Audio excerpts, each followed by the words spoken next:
Value zone hyper mart Nandamuri Balakrishna గారిచే నవంబర్ 28న నాచారంలో గొప్ప ప్రారంభం. వాళ్ళంతా యాక్సిడెంట్ లో గాయాల పాలై ఆసుపత్రికి వస్తే పగలు రేయని చూడకుండా ప్రాణం పోసేందుకు శాయశక్తిలా కృషి చేసే డాక్టర్లు.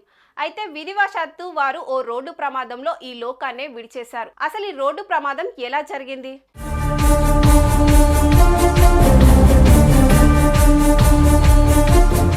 ఉత్తరప్రదేశ్ రాష్ట్రం బుధవారం ఉదయం ఇటావా సైఫై మెడికల్ కాలేజ్కి చెందిన అనిరుద్ శర్మ, సంతోష్ మౌర్య, అరుణ్ కుమార్, నరేంద్ర గాంగ్వార్, రాకేష్ సింగ్ అనే 5గురు డాక్టర్లు మరో వ్యక్తితో కలిసి లక్నోలో జరిగిన తమ స్నేహితుడి సోదరి పెళ్లికి వెళ్లారు. సాయంత్రం జరిగిన పెళ్లి వేడుకను చూసుకొని భోజనాలు చేసి తిరిగి ఇటావాకు బయలుదేరారు. తెల్లవారుజామున 3 గంటల ప్రాంతంలో వారు ప్రయాణిస్తున్న car Lucknow Agra express highway మీద కౌనౌజ్ జిల్లా కేంద్ర సమీపానికి చేరుకుంది.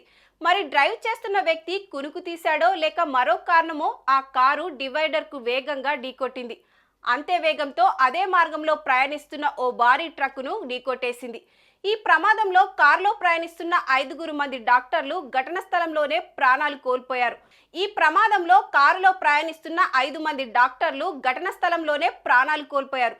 మరొక వ్యక్తి మాత్రం ఆసుపత్రిలో మృత్యువుతో పోరాడుతున్నట్లు సైఫాన్ medical college principal CP Paul మీడియాకు వివరించారు.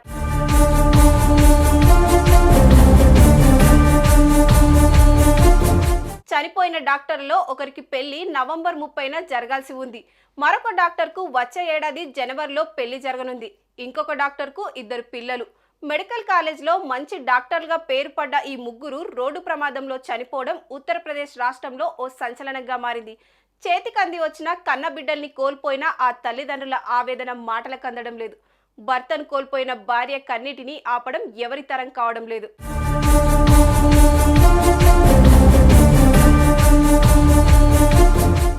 కొన్ని సందర్భాల్లో రాత్రిపూట ప్రయాణాలు తప్పనిసరి అవుతున్నాయి. అయితే తెల్లవారుజామున 3 గంటలు 4 గంటల సమయంలో అప్పటిదాకా అలసిపోయిన శరీరం కాస్తంత విశ్రాంతిని కోరుకుంటుంది.